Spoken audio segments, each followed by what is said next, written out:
Bonjour et bienvenue au podcast Confession de Petit Chris. Aujourd'hui, comme invité, on reçoit Kevin. Salut Kevin. Salut, ça va bien? Ouais, toi? Oui, super. Merci d'avoir accepté l'invitation. Notre petit frère qui est avec nous ce soir, membre du comité EdGEP avec nous. On s'est connus avec ce comité-là. Puis, dans le fond, ça permet un peu de présenter aussi qui tu es en général. Tu sais, on t'a connu dans ce comité-là qui était quand même assez important. Puis, sinon, t'es rendu où aujourd'hui dans la vie? Aujourd'hui, j'ai un appartement, un HLM à Primodic. Puis, je suis aussi dans un travail, dans un déménagement. Je suis déménageur, dans le fond, pour une compagnie à Longueuil qui embauche plusieurs candidats qui sont prêts à expérimenter son savoir-faire. Et il y a beaucoup un esprit d'équipe, cette compagnie-là. Donc, j'adore beaucoup ça. Puis, sinon, célibataire, puis je vis bien la vie. C'est good. Dans le fond, toi, ton histoire avec la DPJ, ça a commencé comment? C'est quoi la dynamique familiale chez toi avant que tu sois placé? Moi, dans le fond, j'ai jamais connu mon père. Il m'a quitté quand j'avais l'âge de 2 mois parce que ma mère lui a menti. Elle lui a dit qu'elle était enceinte, mais pas de lui. Fait qu'il a vécu dans l'ignorance pendant tout ce temps-là que j'existais. Moi, de mon côté, c'est sûr que ma vie se serait pas déroulée sans questionnement. C'est sûr que j'ai eu des questionnements assez rapidement par rapport à ma mère, mais c'était un sujet un peu délicat dans le temps. Puis elle préférait peut-être pas tout me dire avant mes 18 ans, pas que ça me chamboule dans mes démarches que je voulais entreprendre dans ma vie. Fait que dans le fond, ma mère, elle a fait du mieux qu'elle pouvait pour nous éduquer. Elle faisait des massages érotiques. Euh, Moi, j'en ai eu des séquelles. Je me rappelle des flashbacks de tout ça. Puis, dans le fond, moi, ce que je faisais, c'est que j'étais un peu un enfant tiré de gauche à droite parce que mon beau-père, il agissait mal envers moi quand j'avais des mauvaises journées. Il me disait, si tu as une mauvaise journée, tu vas voir. Si tu as une bonne journée, euh, tu vas avoir du plaisir, genre, je vais être gentil avec toi, puis tout. Fait que moi, dans le fond, je pensais que je faisais tout de mal parce que j'étais trop puni souvent, puis tout. Puis j'avais des bleus. Donc, à un moment donné, l'école a signalé, fait un signalement.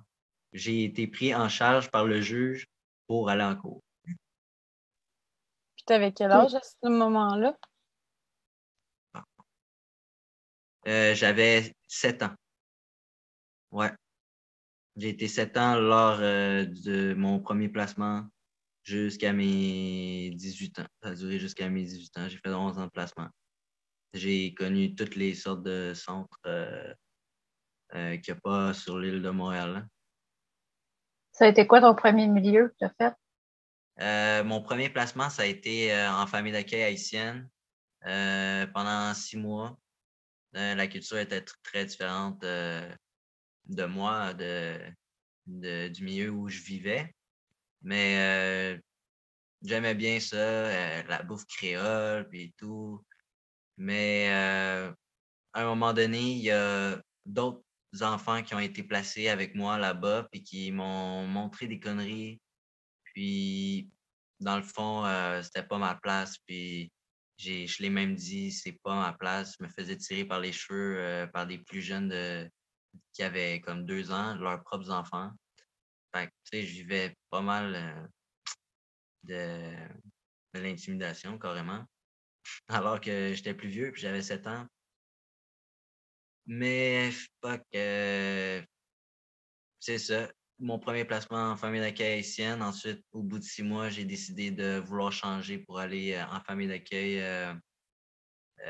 une autre famille d'accueil qui était dans le même coin, dans le secteur d'Honoré. Puis, j'ai vécu là 5 ans. Mais 5 ans, c'est beaucoup. Puis, je l'ai fait endurer. Moi, j'ai toujours senti que j'étais un enfant, genre, qui avait pas tout ce qu'il aurait voulu avoir, au même minimum de l'amour. Fait que, même dans la famille d'accueil, si j'avais tout, je trouvais qu'il me manquait encore plus.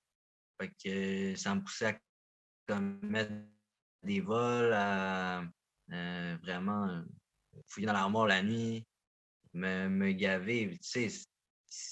Ouais. Puis, Tu te sentais-tu comme un étranger un peu? ouais, comme un étranger, là, parce que, tu sais, euh, j'étais dans une famille substituée, puis moi, ma mère, je comptais les jours qu'elle m'avait abandonné, puis je le disais devant ma mère de fin d'accueil. Puis au bout de 2 ans, compte de 2 ans, je commençais à me dire que bon, j'allais devoir m'y faire, puis peut-être que j'allais pas le revoir ma mère, tu sais. Fait que j'ai commencé à prendre cette mère de famille d'accueil-là comme ma mère. Ce qui est pas une bonne chose en soi parce que y a personne qui peut remplacer sa mère, tu sais.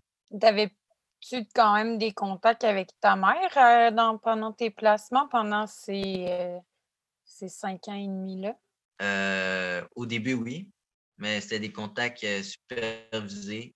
Euh, Puis ça a duré sur quelques temps. C'était 1 ou 2 visites par mois. Les visites qui ont cessé un beau jour qui était le 23 décembre à la maison de transition. Mon grand-père devait venir, mais finalement, à cause de plusieurs raisons, il n'a pas pu, entre autres, pouvoir venir me voir. Fait que ça l'a beaucoup déçu ma mère et tout. Il y a eu la mort de mon grand-père, justement, pas longtemps après. Puis comment tu as trouvé ça, les rencontres supervisées? Est-ce que c'était dans les bureaux de la DPJ? Non, c'est dans comme une grande maison, comme rachetée depuis plusieurs années, là. Puis, dans le fond, ils ont des sous-sols, puis ils emménagent les sous-sols avec des tables de, que ce soit baby-foot, tous les jeux de base que tu peux jouer avec ta mère et tout, des jeux de société. Tu peux pas regarder un film, non. Mais ce que je trouve vraiment décevant, c'est que l'intervenant est comme là, à côté de la porte, avec un calepin dans les mains, puis comme filtre tout ce qui est dit. Fait que, tu sais, c'est comme un peu de la prison, là. Il y a pas de liberté vraiment pour. On se sent pas libre dans cet endroit-là. Ça devait être stressant aussi pour ta mère qui se sentait observée comme ça. Ouais, ben c'est sûr que ça lui donnait pas davantage le goût de venir euh, à cet endroit-là, là. Elle savait que me voir tout seul chez elle ou peu importe, c'était mieux, là. C'est juste la DPJ qui ont voulu comme euh, restreindre plus ça, là. Puis comment ça se passait quand tu quittais ces rencontres-là? Est-ce que tu faisais des crises ou ça se passait relativement bien? Non, non, ça se passait bien. OK. Je profitais des moments que j'avais avec ma mère, là, dans ces moments-là. Je savais que moi, exemple, il fallait que j'aille un transport ou il fallait que je me déplace jusqu'à là-bas, tandis que tu sais, c'était même pas chez moi ou chez ma mère où est-ce qu'elle habitait, tu sais. Le transport, il était pas fourni. Tu devais être autonome pour pouvoir faire ces visites supervisées-là. C'est ça que tu expliques? Avant, non, les transports ils étaient adaptés. J'avais toujours quelqu'un qui venait me reconduire sur place. C'était le fourgon. OK. Puis dans le fond, tantôt tu parlais de la famille d'accueil que tu as resté 5 ans. Qu'est-ce qui a Ouais. fait que tu as quitté cette famille d'accueil-là? Moi, j'avais des. Tu sais, cette famille d'accueil-là, là, je l'ai beaucoup. C'est bizarre à dire, je l'ai aimé pareil, mais les méthodes de pénitence, ils étaient extrêmes. Puis j'ai vraiment comme appris sur moi-même à respecter le monde, à être respecté. Ça m'a dressé. J'aime pas dire ça, c'est pas vraiment ça, mais j'ai acquis une autonomie, puis tout. Faut l'apprendre à la dure. Sinon, on est innocent, puis c'est plus tard qu'on découvre les choses pas saines, tu sais. Puis qu'est-ce qui a fait que tu as quitté ce milieu-là? Parce que à un moment donné, j'en pouvais plus. À 11 ans et demi, 12 ans, il y a comme une grosse crise qui m'est passée par la tête. Je faisais des bruits d'animaux dans la roulotte au camping. Puis là, le monde, il me regardait comme à travers le hublot. Puis il riait de moi. Fait que là, comme ça me faisait chier encore plus, tu sais. Je me disais, je suis bien quand même de la façon dont je perçois cette famille d'accueil-là. Mais là, des conséquences parce que genre je volais de la bouffe puis tout, comme je disais tout à l'heure, ça m'a mindfuck. Puis ensuite, mais c'est parce que mon père de famille d'accueil est ambulancier, fait qu'il m'a fait comme amener. Il m'a amené jusqu'à l'hôpital, là. Puis pendant qu'on roulait, j'ai voulu ouvrir la porte du char puis sortir, puis il avait mis l'antibébé. Rendu à l'hôpital, il me retenait, puis je donnais des coups d'en face, puis il n'y a rien qui m'arrêtait, là, tu sais. De l'anti-bébé, qu'est-ce que tu veux dire par là? Anti-bébé dans le char là, pour comme les Les, flics. les serrures, là, pour pas que l'enfant Ah, puisse OK. ouvrir les portes, là, de l'intérieur. OK, ouais, je comprends. Même à l'hôpital, il essayait de me serrer contre lui. Il faisait des coups de coude d'en face puis tout. Puis c'est juste quand on a rencontré quelqu'un qui travaillait à l'hôpital, elle voulait savoir comment j'allais puis tout, puis je me calmais pas. Mais quand j'ai vu la civière, là, genre pour me faire attacher, là je me suis calmé, tu sais. Mettons que ouais, Fait que c'est dans le ça. fond, tu avais des troubles de comportement, puis cette journée-là, ça a vraiment débordé. Après ça, je suis revenu dans ma famille d'accueil, puis pas longtemps après ça, ouais, c'est sûr que ça continuait, puis j'étais tanné des conséquences. Fait que, veux pas, ils ont fait une table de réunion avec beaucoup de gens importants de la DPJ. À la fin, ils m'ont dit, est-ce que tu veux retourner dans la famille d'accueil ou pas? Là, j'ai regardé, là, j'ai dit, y a-t-il encore les punitions qui m'attendent? Ils ont dit, punition, punition que tu dois faire, tu sais. Fait que là, j'ai dit non, non. Fait que là, ils sont partis, puis là, c'est d'autres personnes qui, comme, se sont réunies, ils m'ont regardé. Là, on dit, là, ta famille d'accueil vient de partir. Fait que là, on va te dire tout de suite, t'es pas mal autonome. On va t'envoyer à quelque part pour évaluer. Fait que c'est là que je suis venu à Dominique Savio. Dominique Déjà, Savio, c'est quoi? Dominique Savio, c'est mix. C'est pour les jeunes enfants, gars, filles. C'est un centre de jeunesse, dans le fond, là, vraiment, qui se trouve plus dans le nord de Montréal, là, en fait. Là. Ouais, à côté du collège Annecy. C'est ça. Puis les unités pour les garçons, c'est plus pour les jeunes. Fait que tu n'as pas dû rester là longtemps, puisque tu avais 12 ans quand c'est arrivé, 11-12 ans. Moi, j'ai resté là 3 mois. 3 mois et 3 semaines. Je les ai comptés. C'est ça. Ensuite, ils m'ont envoyé en foyer de groupe au foyer Morgan à Montréal, au quartier d'Hochelaga. J'ai fait une année, 6e année primaire direct à côté.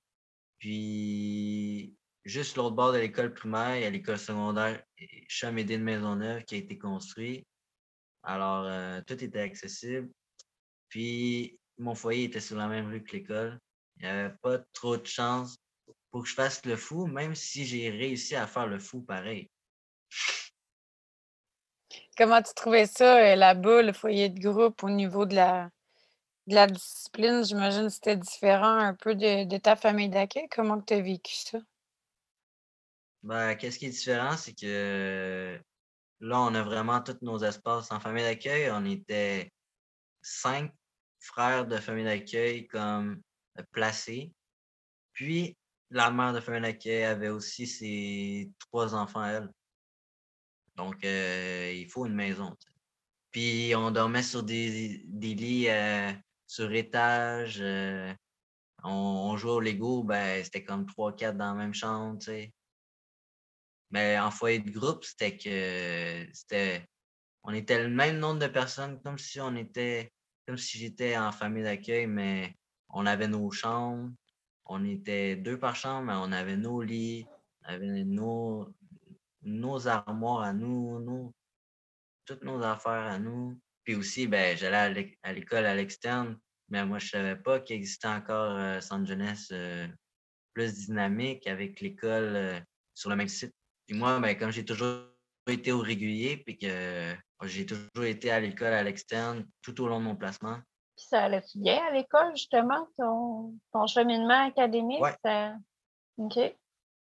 Ben, moi, je suis quelqu'un de très intelligent, mais disons que l'école, pour moi, ça n'a jamais été mon fort parce que dans ma tête et à l'extérieur, et à partir de ce que j'ai vécu plus jeune, ça m'a bloqué sur un instant, je pourrais dire. Tu C'est voyais comme pas l'utilité, dans le fond, de qu'est-ce qu'on t'apprenait à l'école par rapport à qu'est-ce que tu vivais.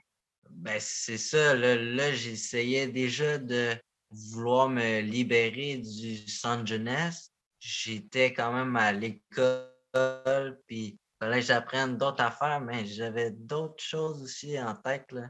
C'est pas facile de faire partir ces idées-là. ça, moi, je le vois comme plus que tu étais pas disponible mentalement pour l'apprentissage. Tu avais pas cette C'est ça. disposition-là à apprendre parce que tu avais trop de problématiques autour de toi dans ton environnement qui faisaient que tu étais pas Ben, je parlais disposé. peu. Ouais, je parlais peu, j'écoutais beaucoup. Français, ça a toujours été ma matière la plus forte. L'éducation physique, des fois, là, j'avais des pertes de mémoire, là, j'arrivais avec des câbles d'acier, là, kicker le ballon. Et à la place de ça, j'ai kické la fesse d'une fille, puis merde, les bad luck. À cause que le quartier aussi il laisse à désirer. On a toujours été quand même un quartier assez pauvre, puis on a pris les méthodes d'argent le plus simple et efficace. On avait des simples lieux dans Hochelaga, pas se casser le basic, puis on se faisait l'argent, puis c'était plus tentant d'aller faire ça. Surtout que moi, je me faisais intimider quand j'étais plus jeune. Fait que les études, là, j'avais quelques amis, mais quand j'allais dans la classe, je focusais sur moi, où je niaisais. Je niaisais comme ça, j'attirais l'attention. Puis avant d'être placé en foyer de groupe et tout, là, le temps que tu étais dans ta famille d'accueil, le plus long moment là, du 5 ans, est-ce que tu as eu des services au niveau psychologique? Est-ce qu'on s'est intéressé à comment tu te sentais, toi, par rapport à ta relation avec ta mère? Parce que ta mère, tu l'as pas vue vraiment, là, une fois que tu étais placé, c'est ça, dans cette famille d'accueil-là et après? C'est ça, je l'ai vu une couple de fois, mais sans plus, là, il y a 2 ans, je peux dire, sans nouvelles. Là. Fait qu'est-ce que tu as eu de l'aide au niveau de ça? Parce que je veux dire, Ben oui, toi, petit garçon, tu devais pas trop comprendre ce qui arrivait. Puis je veux dire, il y a peut-être des comportements que tu as développés qui étaient comme en lien avec ce manque-là aussi, tu sais, d'aller chercher justement ben oui, là, l'attention que tu n'avais pas par ta mère. c'est sûr que c'est ça que je faisais, là. Mais j'ai consulté une psychologue pendant 2 ans. Une super bonne madame. Elle faisait ça chez elle, dans un domicile privé. Centre jeunesse payait. Pas mal DPJ qui prenait en charge moi là, depuis longtemps. Fait que ça a été bénéfique. On avait nos rencontres.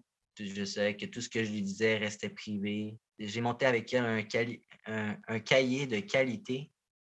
Ça veut dire c'est faire ressortir toutes les forces en toi. Puis j'avais au-dessus de 50 pages. Puis c'était vraiment beau. Puis comme je me suis forgé avec ça, elle m'a aidé.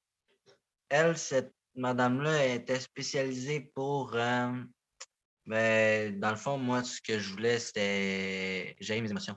C'est tout. Parce Mm. que je voulais comme. Je suis arrivé, j'ai dit, écoute, ça fait trop mal, j'ai envie d'être un robot, tu sais. Oui, ben, tu avais probablement à quelque part des problèmes au niveau de l'attachement aussi suite à, comme tu le disais tantôt, l'abandon. Voilà, ouais, c'est vrai. Hmm. D'abord, non. Fait que Puis, là, tu étais au foyer Morgane, puis après le foyer Morgane, qu'est-ce qui s'est passé? Après le foyer Morgan, je me suis ramassé. Ben, j'ai fait plusieurs fugues. J'ai fait un total de comme 33 fugues sur entre 11 ans et 17 ans. Là. C'était fou là. En foyer, là. Comme je donnais 17 cigarettes à mon coloc pour que je puisse sortir la nuit par la fenêtre, puis qui m'ouvre la fenêtre à temps quand je reviens, mais il l'a pas fait cette soirée-là, puis j'ai dû passer vers la porte d'en avant, puis le verre de nuit, il m'a vu, puis il me suis fait pogner. puis c'était quoi le besoin, tu penses, qui se cachait en arrière de ces fugues-là? Ben, c'est quoi qui se cachait? Moi, c'était Liberty City, là, c'était liberté à tout prix, là. Je, je, je sentais pas là, le système, là. Tu sais, m'ont jamais vraiment demandé ce que moi je voulais vraiment. Ça me fait penser, tu sais, on en parlait un peu avant l'entrevue, comment ça se passait justement avec les éducateurs qui étaient dans le foyer. J'avais une rencontre de suivi avec mon intervenante, puis j'avais de la misère à finir les, les rencontres, tout simplement parce que elle n'était pas du même point de vue que moi, puis comme j'étais très obstineux. Moi, j'ai été très fuck l'autorité, fuck tout. Euh, En fait, je ne voulais pas dire éducateur, je voulais dire intervenant. Les intervenants qui étaient dans la ressource avec toi dans ton quotidien, comment ça se passait avec eux?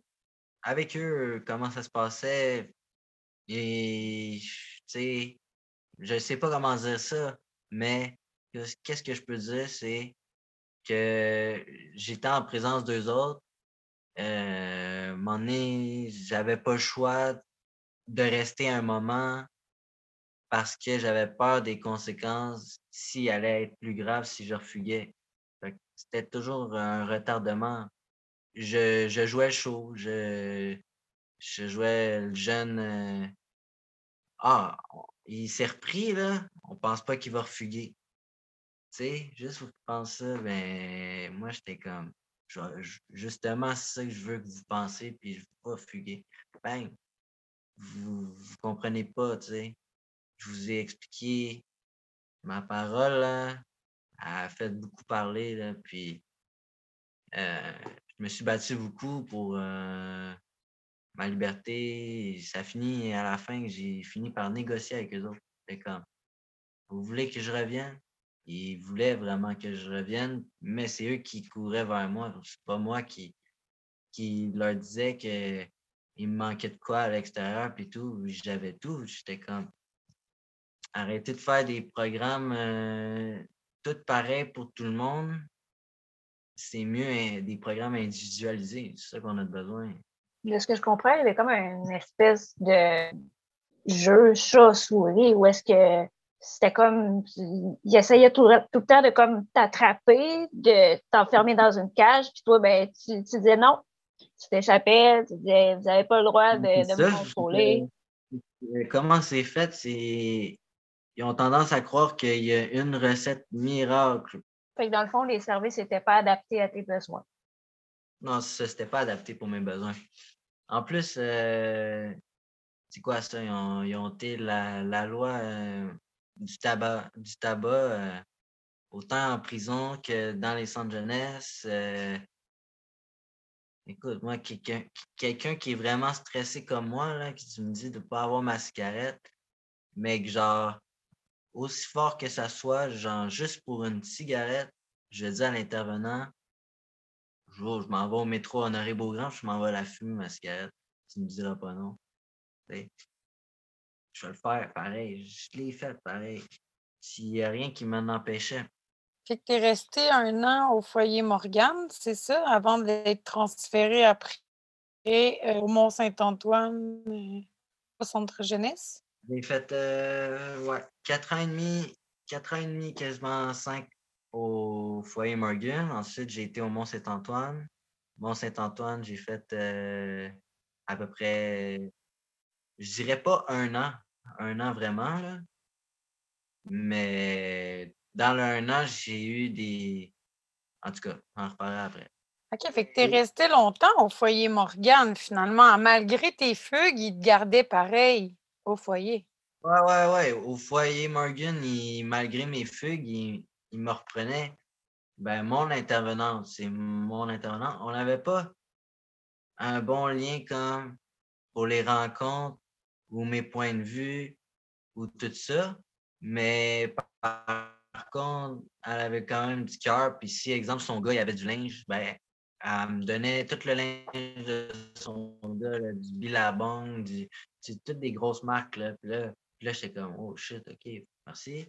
Tu sais, je sais pas comment dire ça. Ouais, ils m'ont pris souvent. Puis ils s'assoyaient avec moi pour attendre de voir comme j'allais pouvoir leur dire que ça, c'est ça qu'il me faut, puis je vais être guéri. Mais ils n'arrivaient pas à mettre le point dessus, tu sais. Puis c'est qu'est-ce qui a fait que tu as été obligé de changer de ressources? Ben là, à un moment donné, il était vraiment tanné. Puis aussi, je dérapais plus avec l'entourage que j'étais. Pour eux, le Mont-Saint-Antoine, je pouvais quand même aller à l'école à l'externe, mais il y a besoin comme quelque chose avec d'autres unités puis une routine différente. Je pense que c'est ça. La cadence, c'est pas comme des prisonniers, là, mais ouais, on est tous des groupes. Puis on est avec nos intervenants, on a nos noms d'unités. Fait que toi, c'est ça, ils t'ont envoyé là probablement pour te donner comme un cadre plus strict avec des Ouais, règlements plus sévères, qui est le ouais, centre jeunesse. En ouais, espérant que tu rentres dans le moule, dans le petit chaos que tout le monde veut te voir. exactement. Puis toi, ben, tu voulais pas trop parce que t'es comme de l'eau qui veut pas rentrer dans une boîte. Pour reprendre l'analogie que Maggie aime beaucoup utiliser, les jeunes sont comme un fluide de l'eau, puis on peut pas les rentrer dans une boîte en carton. Je veux dire, ça va couler. Fait que, Ben, c'est vraiment ça. Puis, ben, pendant que j'étais au Mont-Saint-Antoine, euh, ils m'ont envoyé entre-temps parce que je fuguais encore. Puis, c'était encore facile d'accès. Mais il y a quand même une voiture de patrouille qui fait le tour autour des unités. Puis, des fois, je m'amusais avec eux quand je partais à la course, puis j'attendais qu'ils me rattrapent ou de voir, je sais que l'autre bord de la clôture ou l'autre bord de la rue, ben, il y a le métro, puis ils me rattraperont pas. Fait que tu es arrivé à les berner pareil. Ouais. J'ai même invité 2 jeunes à un moment donné à fuguer, tu sais. C'est pas vraiment qu'est-ce que je voulais, parce qu'ils n'étaient pas dans l'unité normale où est-ce qu'on était. Nous, on était comme au Goéland. Puis ça, c'est genre des portes barrées, puis tout, là. Mais tu sais, quand ils t'amènent, parce qu'il y a des grades, genre, ils t'évaluent au début. Tu sais, quand tu as fait quelque chose de pas correct à l'unité, ben, dans le même site, il y a le bureau où est-ce que les agents là, de contrôlants là, qui peuvent arrêter les jeunes puis tout. Puis, à côté de leur bureau, carrément comme des cubes là, où est-ce que tu fais attendre les gens, puis tu peux les laisser passer une semaine. Les tables sont en métal vissées dans le mur. Lavabo vissé dans le mur. L'eau qui coule sans la piste. C'est les salles d'isolement que tu parles, là? Ben ouais, mais par exemple, tu as de la lumière, tu as 3 fenêtres, puis tu les vois juste à partir de la moitié, genre. Mais c'est comme une vieille aile, je pense, qui est déjà utilisée autrefois puis qui est réutilisée maintenant, je pense. Ouais, c'est vraiment ça. Puis, je te le dis, ça fait peur, là, pareil, là, pour un jeune aller là. Puis, c'est ça, le seul moment, c'était pouvoir aller à la cafétéria. À partir de la cafétéria, c'est là qu'on pouvait vraiment comme, partir, tu sais. Puis t'es resté longtemps dans Mont-Saint-Antoine? Mont-Saint-Antoine, non, c'est ça. Je dirais 1 an, mais dans l'intérieur d'1 an, j'ai fugué et ça m'a retrouvé à aller, dans le fond, à Cité des Prairies. Puis ça, c'est en garde, ben, il y a garde fermée. Ça, c'est encore une étape de plus après, là. Puis, mais moi, j'étais en encadrement intensif dans une unité fermée. Tu sortais jamais où tu étais vraiment, je sais pas comment on dit ça, là. Surveillé 24/7. Surveillé au pied carré 24/7. Tes portes, ils clenchaient métal. La seule différence qu'en prison, c'est qu'ils sont entrouvertes comme ça. Mais quand ils disent fermez vos portes, tu dois faire ça. T'es resté combien de temps à l'unité intensif? J'ai fait 3 séjours. Trois séjours. Le premier séjour, j'ai fait 1 mois. L'autre séjour, j'ai fait genre 3 mois. Puis le troisième séjour, j'ai fait genre 2 mois. OK, Fait que c'est je quand pourrais même des dire bonnes un grosses mois. périodes parce qu'habituellement, les périodes intensives, c'est contrôlé par la loi à des maximums de 30 jours en général, là. Ouais, maximum de 30 jours, sauf qu'il y a des révisions qui doivent se faire. Puis à Laval, à Cartier, tu dois convaincre la table d'accès de Laval et la table d'accès de Montréal. Tu dois convaincre deux madames de pouvoir sortir de cet endroit-là et de revenir dans ton unité ou whatever, où tu étais.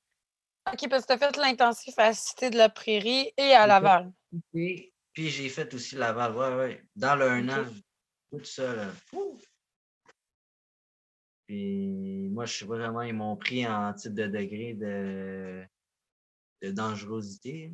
Fait que pas. Ou s'ils voulaient vraiment me faire comprendre encore plus, parce que là, je me sauve depuis le début. Fait que là, ils sont comme bon, ben, on peut juste faire ça, on va pas le mettre en garde fermée, il a pas commis un crime, tu sais, rendu là. Fait que là, t'es resté dans ces unités intensives-là pendant 1 an. T'étais rendu à quel âge? Entre 17 et 18, Puis là, ensuite de ça, ils t'ont permis de retourner au centre d'accueil que tu étais avant? ouais, je revenais à mon unité. Puis à la fin, ben, qu'est-ce qui s'est passé? C'est que j'ai dit en revenant, moi, ce que je veux, c'est partir au plus crisse. Comment je fais pour partir au plus vite? Moi, je suis tanné. Je suis assez autonome, je peux voler de mes propres ailes. Je faisais ça depuis l'âge de 16 ans. C'est ça, là, j'ai appris dans la rue, l'école à la rue. Puis là, ils ont dit, bon, ben, on te laisse une liste d'hébergement, appelle là-bas, c'est toi qui fais les démarches. Puis si tu as un retour d'appel, bing, bang, boom, et tu t'emménages là-bas. Fait que c'est ça que j'ai fait. J'ai eu un retour d'appel, puis pu quitter le centre jeunesse. Dans le fond, toi, à tes 18 ans, ces ressources-là, est-ce que c'était une liste genre d'auberge du cœur, quelque chose comme ça? C'est où que tu es allé la première fois quand tu es sorti? À Héberjeune, Comment ça s'est passé à Héberjeune? Qu'est-ce qui a fait que ça n'a pas été une bonne idée? si tu veux avoir un loyer moins cher parce que c'est un hébergement, vas-y. Des fois, ils ont des implications communautaires, vas-y. Mais sinon, si tu veux aller là-bas puis perdre genre tout ton monde, vraiment pas pouvoir sociabiliser, Eux autres, dans tu le fond, ils veux offraient des appartements supervisés ou c'était d'autres choses qu'ils offraient? un studio tout compris à prix modique. Puis est-ce qu'il y avait des intervenants là-bas qui offraient des services, En des pas quelque temps. activités ou des choses comme ça? Ben ouais, c'est ça que je disais, là. Il y a des petites activités, là. Puis c'est ça. Puis après ça, j'imagine que tu as été dans une autre ressource, vu que celle-là faisait pas l'affaire. Non, Non, justement, j'ai eu 18 ans pendant que j'étais dans cette affaire-là. J'ai perdu ma TS, j'ai perdu mon éducatrice de réinsertion. Fait que là, je perdais tous les liens, là. Fait que là, moi, j'étais comme, mais fuck les liens, puis tout. Puis moi, mon intervenante, elle voyait que j'allais pas bien. Elle m'a dit 3 fois, si t'as besoin de parler, je suis là. Puis là, j'ai dit, je veux rien savoir. Mais tellement qu'elle m'a harcelé, j'ai dit, calisse, gros, je veux rien savoir. Là, elle m'a donné mon 3e avertissement, mais c'était pas dû à du manque de respect ou whatever. Mais ça faisait mon 3e avertissement. Fait que je me suis fait mettre dehors. Mais dans ce temps-là, je commençais à consommer beaucoup. J'étais du buzz, tout. Mon patinet à Saint-Michel, mon pusher, il y avait une chambre à louer. Puis parfait, man. Yo, je te donne le loyer qu'il faut, puis j'emménage. Quand tu parles que c'est du buzz, c'est du pot ou c'est d'autres choses? Je dis pas. OK. Fait que là, tu as décidé d'aménager avec lui. Ouais, c'est ça. Je pense que ça s'est pas super bien passé avec ce coloc-là, n'est-ce pas? Ah, c'est des grosses dérapes. Pendant 1 an, là, à me geler la face. Comme au pire, là, je voyais rien. Là. T'as Je pas été voyais rien. témoin aussi de quelque chose de vraiment violent à cette époque-là, hein, avec ce coloc-là aussi? J'ai vécu plein d'histoires. Là. Puis c'est un vétéran, puis c'est comme ça que les choses se passent. Mais je suis pas là pour en raconter les détails.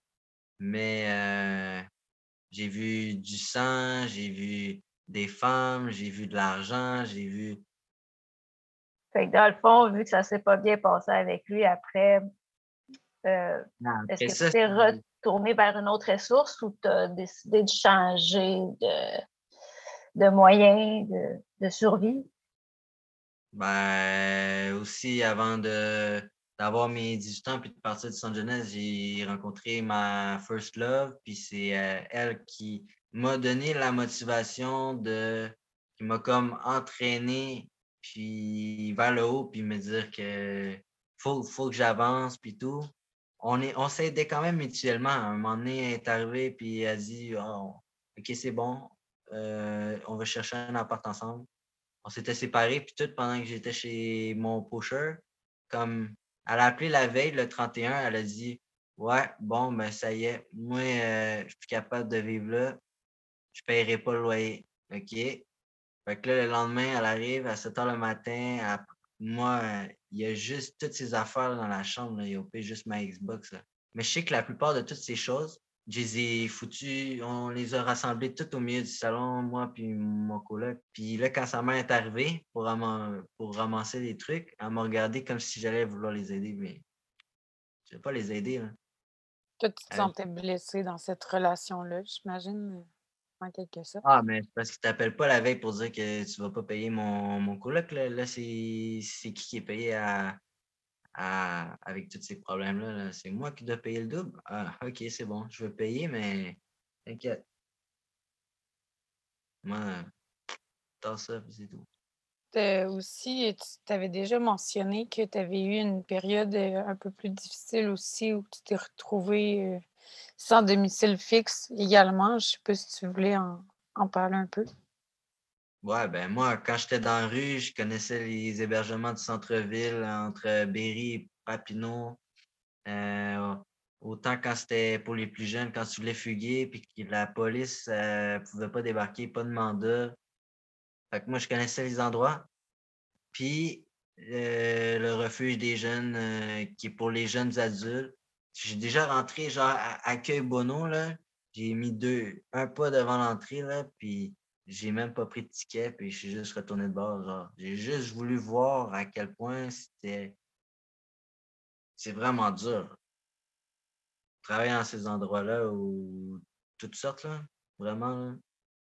Mais qu'est-ce qui s'est passé pour que tu vives cette itinérance-là?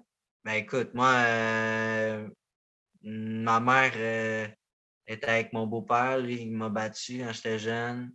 Ils ont eu un petit gars ensemble, mon demi-frère. Les gars, ils vivent ensemble, puis ils construisent leur vie. Moi, j'ai été placé. Eux autres, ils ont construit leur famille.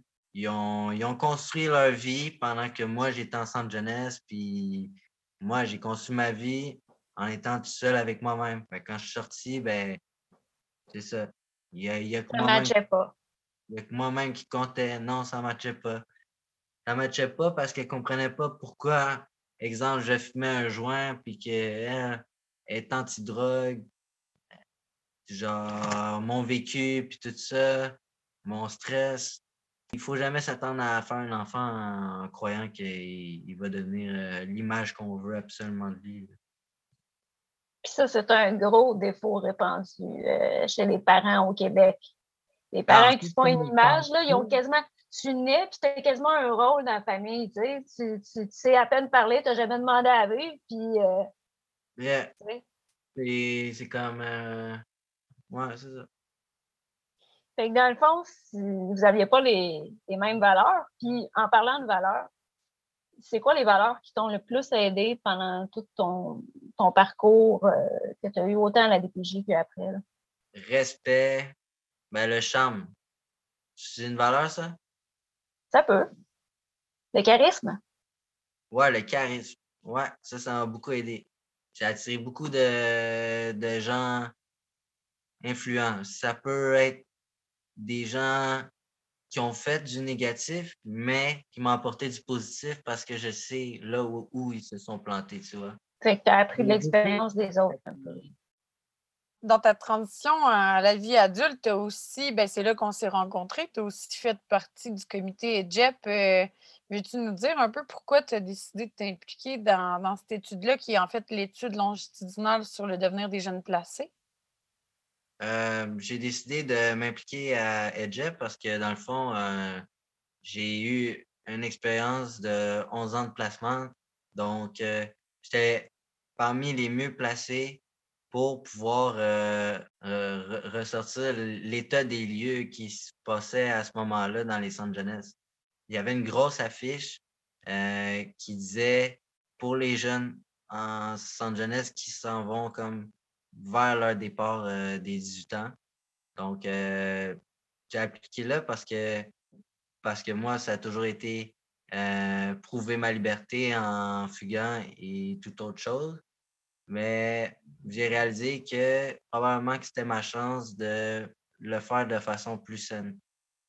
Puis que ma parole allait avoir du pouvoir d'agir et être pris en compte pour apporter des changements dans la société. Et pour les jeunes de demain qui vont bénéficier du centre jeunesse, que ce soit un milieu plus profitable pour eux autres. Tu parles de prendre en compte ta parole. Je pense que, en tout cas, moi, c'est un des moments marquants quand même des Jeff. On en a vraiment plusieurs, mais dès le début, toi, tu venais juste de sortir. Tu étais le plus jeune de notre groupe aussi. Puis, tu sais, tu avais dit, moi, j'aurais aimé ça, avoir un mentor. Puis, tu avais connu l'organisme Grand Frère, Grande Sœur, mais tu nous expliquais que ça arrêtait, tu sais, à 15 ans. Puis tu aurais aimé ça qu'il y ait des mentors pour les plus vieux, les 16 à 21 ans.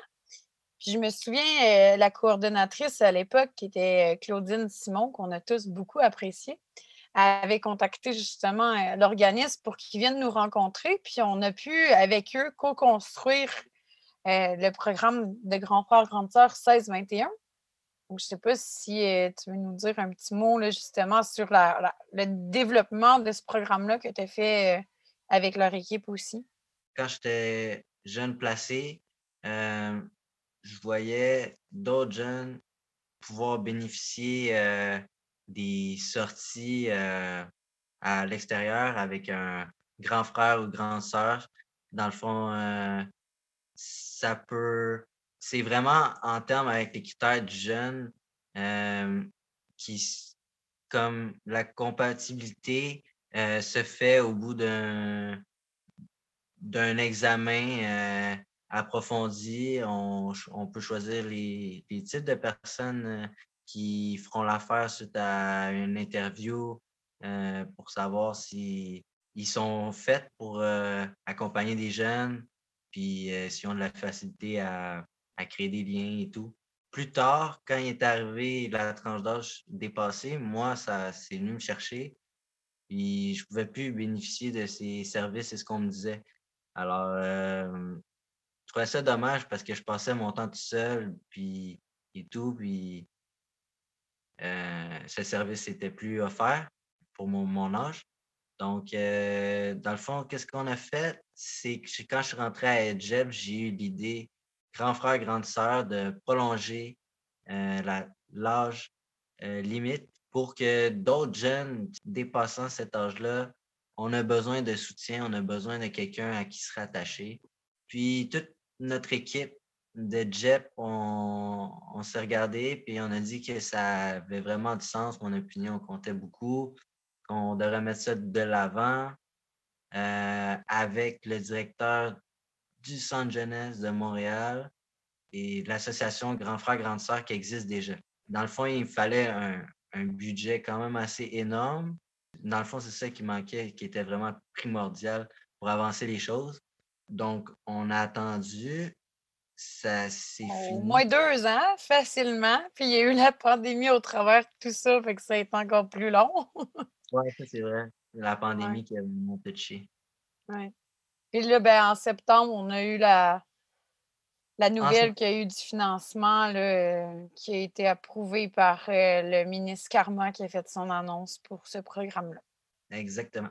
Mon idée est partie il y a 5 ans, puis ça m'a pris du temps et du temps et du temps. C'est long, 5 ans. Faut juste vraiment jamais lâcher dans la vie.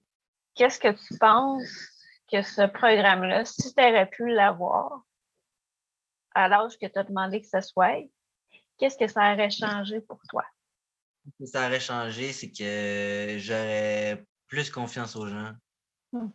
J'aurais eu un pilier, quelqu'un, vraiment une personne, mais pas avoir genre 10 000 intervenants qui passent devant ta face ou whatever, tu sais. Ça t'a ramené, comme tu dis, un pilier, mais quelqu'un de stable à qui te référer comme tu as besoin, puis qui te fait vivre aussi des expériences positives, des activités, puis des choses comme ça. Des activités, puis pas être là, pogné dans la même unité en tapant. C'était traité en type d'âge. Quand tu regardais le code de vie de règles du foyer, c'était des 13 ans et moins se couchent à 8h30. Non, 8h45. Hey, gros, c'est tôt ça, là, quand t'as 11 ans, là, 8h, je sais pas. Là. Aïe, aïe. Puis je regardais les plus vieux, genre, ils se couchaient à 10h30, 11h. C'est comme, aïe, aïe, mais vous voyez l'injustice entre les corps. Puis si tu avais, mettons, je te donnais un génie avec une lampe magique qui pouvait t'accorder 3 souhaits, tu ferais quoi? Mon premier souhait, c'est être mentor, être vraiment actif dans l'association Grand Frère, Grande Sœur, aider les jeunes. Le deuxième, ça serait probablement devenir politicien plus tard. Et le troisième, c'est j'aimerais bien voyager, tiens, parce que c'est s'évader l'esprit et c'est vraiment pour moi comme un signe de liberté. Freedom, Ce serait où la première place que tu irais si tu pouvais voyager? moi je dirais aux îles Galapagos, en plein équateur, là. En plein milieu de la terre. Là. Pareil qu'il y a des belles bébites là-bas. 0 degré, non, mais je veux voir les grosses tortues qui ont comme une centaine d'années. On va te le souhaiter, en tout cas, de faire ce beau voyage un jour dans ta vie. Et Ah si ouais. tu avais un message à adresser à un jeune qui est présentement placé, qu'est-ce que tu lui dirais? Toi qui m'écoutes, l'avenir appartient à ceux qui se lèvent tôt. Alors, lève-toi tôt et inspire-toi de... Moi, ça a été de la nature, ça a été la musique. Faut que, plus que tu écoutes, puis tu parles moins. Tu dis les vraies affaires quand tu parles.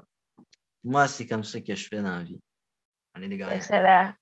Puis tu nous parles de musique, je pense qu'on va se laisser sur la musique que tu as fait, que tu as écrit et composé dans le cadre du projet Porte-Voix, qui parle aussi de ton de ta perception puis de ton ressenti par rapport au centre jeunesse. Fait que On va mettre ça tout de suite à la suite de notre épisode, puis on va vraiment te remercier de ta participation à prendre justement parole pour sensibiliser les gens sur ce qu'on vit aussi à l'intérieur des centres jeunesse. Ben, ça fait plaisir. Je vous souhaite une bonne soirée. Merci à toi. Là. Merci. Bye. Bye. Tu te respectes mieux maintenant. La seule chose que tu respectes, c'est la bêtise. Tu donneras ta vie pour la bêtise, César. Parce que tu vois, moi, oui, si ça va t'apprendre quelque chose. Tu ne peux pas me tuer, mon pote. Tout ce que je suis et tout ce que j'étais est mort il y a longtemps. Ça fait 1 an que je me suis fait dépouiller de tout ce qui comptait pour moi. Yo, qu'est-ce qui se passe? Vous savez déjà, Backwood Production, Real Street Shit. Des choses du passé, j'ai pas su les voir venir. Tout comme j'ai décidé de regarder vers mon avenir. Toute parole dite comme chose décrite ne s'ésumeront jamais à un mythe. J'ai besoin qu'on se parle vite. On m'a tassé, bousculé et critiqué. J'ai décidé de venger mes pensées par mes paroles les plus poussées. J'ai décidé de revenir pour vous dire ce que j'ai à dire. J'ai les voies respiratoires intoxiquées. C'est moi ou eux, on peut pas m'aider. À ce jour, mes problèmes sont jamais oubliés, car tout est trop flou, mal organisé. J'ai décidé de vous livrer ce que je vis, car les choses sont pas beaux ces jours-ci, car les choses ne seront jamais sans souci. Je dis ça pour ces gens pleins de vie et un autre regard sur la vie, parce que maintenant c'est fou ce qui nous arrive. Le bateau a coulé, on est sur la dérive. Je pense que les gens vivent, mais on n'a pas le choix d'avoir une vie active. Avec trop de choses qui se produisent de façon tardive, le but de rester en vie, c'est ce qui nous motive. C'est l'important, sache que toute chose arrive, toute chose arrive. C'est pas de la prison que je suis sorti, mais je vous avertis, c'est pas facile où j'ai grandi. Maintenant j'ai un casier judiciaire, puis je pourrai jamais refaire un tour en arrière. Comment vivre d'un petit salaire si tu peux avoir à peine une carrière quand que t'es pris dans ce cycle de misère? On est des jeunes qui veulent juste shine, mais à 18 ans, ça a de l'air que c'est ok fine. Mais comment faire pour garder le mind? Je mettrai un plan en action pour que les petits jeunes se ramassent jamais en prison. Ils sont passés par la détention, il aurait dû se faire plus attention. Il y a manque de compréhension lorsque je n'ai perdu raison. J'imagine une faille dans le système, je sais pas pourquoi, mais il y a personne qui m'aime. J'en ai tellement de la peine quand je te dis il était trop tard. Il était trop tard, ça en valait plus la peine, ça en valait plus la peine. Je suis en manque de liberté, j'ai juste le goût de respirer. Dégager la zone, les agents sont tous au fond. Ils me cherchent, ils vont croiser mon clone. Ce soir je prends possession de mon trône. Te couper mes ailes, je te balance un coup de cyclone. C'est ce qu'il faut que tu comprennes quand t'es dans la zone. Yeah, quand t'es dans la zone. Tu pourras pas nous oublier de sitôt. Tout est anticipé par ton cerveau. Ça m'a pris beaucoup d'efforts au micro. Ça vient tout droit du studio. Ma vie remis à zéro. Je savais pas c'est quoi les impôts. Maintenant j'attends de décrocher un boulot. Je me suis juré de faire tout ce qu'il faut. Peu importe le niveau, yeah, yeah. Peu importe le niveau, yeah, yeah. C'est pas derrière les barreaux que sont les jours les plus beaux. Ce que je dis c'est quand un jour je ne serai plus là. Je checkerai ton agenda si t'es dans l'embarras. Tu pourras voir qu'il y a encore de l'espoir là. Mais je te dis ne t'y attarde pas, les jeunes ont besoin de mieux que ça. Ok, ce que je dis c'est au nom de porte-voix. On a fait notre choix, maintenant on nous croit. On a gagné notre fierté, on le crie sur toutes les toits. C'est mon implication qui fait qui je suis. Et t'inquiète pas, j'en suis fier depuis. Faut tous connaître les domaines où on a grandi pour comprendre réellement on est qui. 1, 2, 3, prends tes affaires, let's go. 18 ans, puis au bord du métro, tu demandes ce que la vie vaut. Purger de la DPJ, problèmes moraux. À force de se faire juger tôt, t'es renfermé dans un étau, plus rien ne peut te remettre à zéro. Yeah, tu comprends, j'ai dû viser grand pour apporter un changement. Oui, ce que t'entends, c'est les restes d'un survivant après avoir passé 18 ans. Puis j'approche maintenant du 20 ans. Pour moi, toute mon implication, c'est ce qui est important. Tout ce qui est important, c'est qu'avec vous autres, je suis toujours franc. T'es sûr, est-ce que tu m'entends? Pour ce que je veux vraiment, mais ça sert à quoi quand on vit que pour l'argent? Ou quand on vit que pour l'argent? J'ai toujours toutes mes dents, mais mon parcours m'a fait ses dents. Depuis j'ai perdu tout ce que t'as perdu autant. Je me demande maintenant ce que t'aurais à dire maintenant. Regarde les gens entourants, tu pourrais être bien mis au courant que ici notre souffle n'a que seul vent. Alors ça serait le fun d'agir maintenant. C'est Backwood, tu connais, on l'a tous vécu, tu sais. Sinon tu vas le savoir à ce qui paraît. Haha, c'est ça qui est ça, 5-4, Montréal. Bête d'animal en rafale avant la phrase terminale.